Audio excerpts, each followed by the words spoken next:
الحمد لله والصلاة والسلام على رسول الله محمد بن عبد الله وعلى آله وأصحابه ومن والاه أما بعد.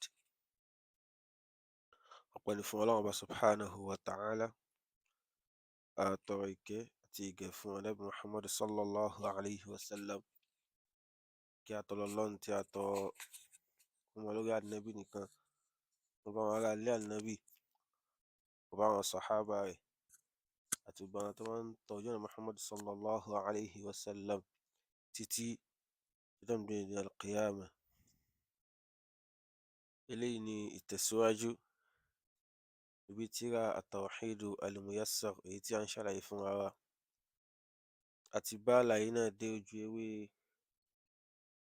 81 ibi tí àfáà ti máa ṣàlàyé fún wa nípa ziyaratul qubur, máa bẹ sàárè wò.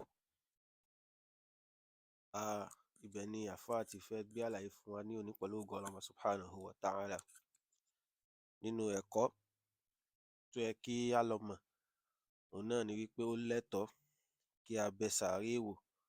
Ìpínlẹ̀ Muhammad sallallahu alayhi wa sallam ni máa ń bẹ sàárè wò gẹ́gẹ́ bó ṣe wá ní hadithi tó lálàáfíà pé Nabi sallallahu alayhi wa sallam kí ni ó lọ bẹ al-Baqi' al-Gharqad tó wà nílùú Madina. Ànábì lọ bẹ̀ wò, ó sì ṣàdúrà fún àwọn òkú tí ó wà ńbẹ̀. Eléyìí ni èyí tí a fi ṣí ìdí ọ̀rọ̀ wa. Àfáà ní ziyaratul qubur, ìmáa bẹ sàárè wò, ala thalathati aqsam, ìpín mẹ́ta ni ìmáa bẹ sàárè wò ló pín sí tó yẹ ká lọ mọ̀. Àfáà ní alákọ̀ọ́kọ́ ziyaratun shar'iyyah, ìpín alákọ̀ọ́kọ́ ńbẹ̀ òun náà ni ìbẹ sàárè wò tó jẹ́ pé ṣẹ̀ríà fi lọ́lẹ̀, ṣẹ̀ríà stamp ẹ̀ fún wa pé a lè ṣe. wa hiya ziyaratul quburi li tadhakkur al-akhirah. Alákọ̀ọ́kọ́ ńbẹ̀ nínú àwọn ìpín tí ṣẹ̀ríà fi lọ́lẹ̀ fún wa pé a lè fi bẹ sàárè wò òun náà ni láti jẹ́ sí pé láti fi rántí al-qiyamah. Tí èèyàn bá lọ sí láti lọ bẹ sàárè láti fi rántí al-qiyamah, ṣẹ̀ríà gbà wá láàyè pé a lè torí rẹ̀ ṣe. Aw lis-salami ala ahliha, àbí láti lè ṣe kíni o, láti lè sálámà sí àwọn tí wọ́n ti ń bẹ nínú sàárè. Àwọn ìdí tá a lè torí ẹ̀ lọ nìyí o. Wad-du'a'i lahum, àbí torí pé a fẹ́ ṣàdúrà fún wọn. Àwọn nǹkan mẹ́tẹ̀ẹ̀ta tí a sọ fúnra wa yìí, òun ni àwọn ìdí tó lè mú wa sọ pé ká lọ fi bẹ sàárè wò. Ẹlẹ́ẹ̀kejì, àfáà ní ziyaratun bid'iyyah, ìbẹ sàárè wò tó jẹ́ sí pé àdádálẹ̀ ni, ṣẹ̀ríà ò stamp ẹ̀ fún wa, ó sì yẹ ká jìnnà sí. Èyí tó jẹ́ sí pé tunafi kamala tawhidi wa hiya wasilatun min wasa'ili shirk. Àfáà ní pé ìbẹ sàárè wò yìí tó jẹ́ ti bídíà yìí tó jẹ́ sí pé ṣe kíni yẹn, ó máa ń nípa látara pé tawhidi yẹn, ìṣe Ọlọ́run subhanahu wa ta'ala kan ṣoṣo yẹn kó ṣe kíni yẹn kó láyẹ̀. Ó sì tún jẹ́ okùnfà nínú àwọn okùnfà tí máa ń súnni lọ síbi ash-shirk, ìmọ̀ ṣẹbọ s'Ọlọ́run subhanahu wa ta'ala. Àfáà ní min dhalik, nínú àwọn àpèjúwe rẹ̀ tó jẹ́ sí pé tí èèyàn bá torí ẹ̀ lọ bẹ sàárè wò, ìyẹn tí ń ṣe bídíà, ìyẹn tí ń ṣe àdádálẹ̀, ìyẹn sì ti ń jẹ́ kí ìmánì èèyàn s'Ọlọ́run subhanahu wa ta'ala kó máa ní ààyè. Òun náà ni qasdu ibadatillahi 'inda al-qabr. Òun náà ni kéèyàn fi di àdìọ́kàn pé kí n tó lè ṣe ìjọsìn tí mo fẹ́ ṣe yìí, mo gbọ́dọ̀ dédìí sàárè lágbájá ọmọ lágbájá. Eléyìí nínú àwọn ìran ìbẹ sàárè wò tó jẹ́ aládàádálẹ̀ ni, tí ó sì tí ṣẹ̀ríà ò mú wá fún wa. Ẹlẹ́ẹ̀kejì nínú àwọn ìran rẹ̀ òun náà ni qasdu tabarruki biha. Òun náà ni kéèyàn lọ sídìí sàárè látàrí pé a fi ń wá àlùbáríkà ẹni tó wà nínú sàárè, àbí a fi ń wá àlùbáríkà pẹ̀lú sàárè ẹni yìí náà ni. Eléyìí nínú àwọn ìran ìmọ̀ bẹ sàárè wò tó jẹ́ aládàádálẹ̀ ni tí ó tọ́.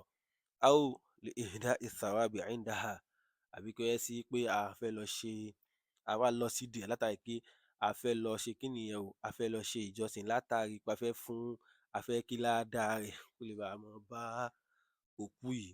Ká wá láníyàn pé àfi tá a bá tó dé ibẹ̀, ká gbọ́ yé o, ká láníyàn ká tó àfi tá a bá tó débẹ̀, tá a bá tó ṣàdúrà nídìí rẹ̀, ká wá sọ pé kán kí sàárà yìí, kí ládàá àdúrà yìí kó máa bá a. Tó bá jẹ́ pé a ti láníyàn pé tá a bá tó ṣe é báyẹn ká tó wá dódìí sàárè yẹn ni a tó lè fi ládàá fún un pẹ̀lú àwọn iṣẹ́ olóore tá a ṣe, eléyìí àdádálẹ̀ ni. Nínú àwọn ìran rẹ̀, òun náà ni shaddu rihali ilayha, òun náà ni kó jẹ́ sí pé a wá di ilé dagbọ̀n, wọ́n wá ní ibo ló yá, a wá ní à ń lọ ìdí sàárè ni. Kó jẹ́ sí pé a wá ń travel, à ń lọ jìnnà, à ń kólé kọ́nà, a wá ní ibo ló yá, a wá ní à mọ́ ń lọ ìdí sàárè ni. Eléyìí nínú àwọn èyí tó jẹ́ sí pé àwọn ìran ìmọ̀ bẹ sàárè wò tó jẹ́ sí pé aládàádálẹ̀ ni, tá à ní rẹ́rí kán lọ́dọ̀ àwọn aṣáájú wa rere lọ́dọ̀ Ànábì sallallahu alaihi wasallam pé kí nìyẹn o, pé wọ́n ń ṣe àwọn eléyìí ni tó sì yẹ kí a jìnnà sí. Eléyìí ni ìpín ẹlẹ́ẹ̀kejì. Wa nahwi dhalik, àtàwọn tó bá tún jọ àwọn eléyìí. Àfáà wá tẹ̀síwájú, wọ́n ní wípé ziyaratun shirkiyyah, ẹ̀rí ìpín ẹlẹ́ẹ̀kẹta tó jẹ́ sí pé òun ló fi ń burú jù, tó jẹ́ sí pé òun náà ló fi ń lágbára jù, òun náà ni ìmọ̀ bẹ sàárè wò tó jẹ́ sí pé ẹbọ ni, tó jẹ́ sí pé ẹni tó bá ti ń ṣe é, ó ti ń ṣiṣẹ́ ẹbọ. Òun náà ni tunafi tawhid wa hiya sarfu shay'in min anwa'il ibadati li sahibil qabr. Àfáà ní pé eléyìí tó jẹ́ sí pé ìbẹ sàárè wò tó jẹ́ sí pé ẹbọ ni, tó jẹ́ sí pé ẹni tó bá sì ń ṣe ti ń ṣẹbọ, òun náà ni kó jẹ́ sí pé a wá ń gbé kan nínú àwọn ìran ìjọsìn, a wá gbé e fún ẹni tó wà nínú sàárè. Ìjọsìn tó yẹ ká bọ́ ṣe fún Ọlọ́run subhanahu wa ta'ala, a wá lọ gbé e fẹ́ni tó wà nínú sàárè. Eléyìí rèé, èèyàn ti ń ṣe ẹbọ sọ́lọ́run subhanahu wa ta'ala nù. Àfáà ní àpèjúwe eléyìí, an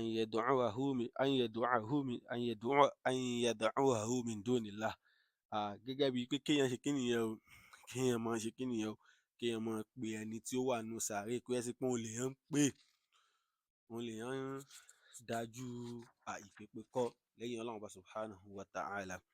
Eléyìí ẹbọ ni tó sì yẹ kéèyàn jìnnà sí. Nínú rẹ̀, òun náà ni al-isti'anatu wal-istighathatu bih, òun náà ni ká máa wá ìrànlọ́wọ́ àbí ká máa wá ìgbanikúrò níbi aburú pẹ̀lú ẹni tó wà nínú sàárè. Eléyìí nínú àwọn ìran ìṣe ẹbọ, ìṣesí ẹbọ, ìpè ẹlòmíì lẹ́yìn Ọlọ́run subhanahu wa ta'ala ni.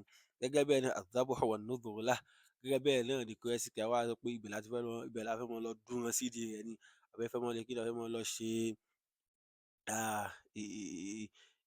ìdààmú ìfi nǹkan gúnra ẹni lọ́rùn pé àfi tá a bá tó ṣe báyìí lọ́dọ̀ pé ká máa lọ dún nǹkan lára rẹ̀ níbi sàárè yìí, àbí ká wá ṣẹ̀ṣẹ̀ pé a fẹ́ máa ṣe kí nìyẹn o, a fẹ́ máa lọ là nǹkan bọ ara wa lọ́rùn, pé a fẹ́ máa gbé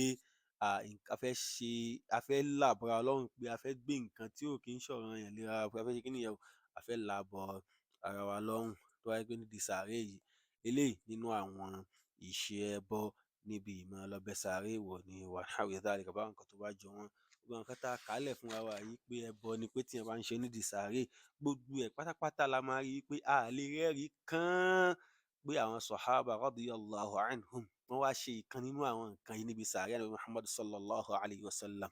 Ló fi jẹ́ sí pé ká lọ mọ̀ wípé àwọn sàhábà tó jẹ́ pé àwọn náà ló jẹ́ ẹni ìṣáájú, ìgbà t'Ànábì sallallahu alayhi wa sallam tó kú tán, a rẹ́rìí kan pé wọ́n wá lọ ń ṣàdúrà nídìí sàárè Ànábì ni, àbí wọ́n lọ ń wá ìṣìpẹ̀ kan nídìí sàárè Ànábì ni, àbí wọ́n wá lọ ń ṣèjọsìn kan nídìí sàárè Ànábì sallallahu alayhi wa sallam ni. Eléyìí kò sí ẹ̀rí kankan tó gbé wá. Àwọn ẹni tá a sì gbọdọ̀ máa tẹ̀lé náà ni laqad kana lakum fi rasulillahi uswatun hasanah, gbogbo àríkọ́ṣe dáadáa tí ń bẹ lára Ànábì sallallahu alayhi wa sallam àtàwọn tó bá tẹ̀lé náà, torí àwọn sàhábà láwọn làwọn tó ju Ànábì sallallahu alayhi wa sallam tó yẹ kí a máa tẹ̀lé. Eléyìí ló fi jẹ́ pé a gbọ́dọ̀ kíyèsí abala yìí púpọ̀, ká má jẹ́ ẹni tá a máa lọ ṣe nǹkan tí ò lẹ́tọ̀ọ́ nídìí sàárè. Tá a bá sì wo àwùjọ wa lónìí, nínú àwọn nǹkan tó fẹ́ common jù, òun náà ni nǹkan yìí. Káwọn èèyàn máa lọ sídìí sàárè, kán máa lọ tọrọ nǹkan, kán máa lọ ṣàdúrà nídìí sàárè. Eléyìí nínú àwọn nǹkan tí ò lẹ́tọ̀ọ́ ni. Kódà a bá a débi pé a rí àwọn tó jẹ́ pé wọ́n ń pera wọn láàfáà tí wọ́n ń ṣerú nǹkan báyìí. Ṣùgbọ́n ìwà jáfáà àwọn tí wọ́n ń ṣe kò túmọ̀ sí pé nǹkan yìí lálàáfíà o, kò túmọ̀ sí pé nǹkan yìí tọ́ o. Nǹkan tá a bá rí nínú tírà Ọlọ́run ọba, nínú sunnah sallam, òun la máa ń pè lẹ́sìn. Àáfàá ò bá ṣe tí ò bá ti sẹ́rí fún, kò sẹ́rí fún náà nìyẹn.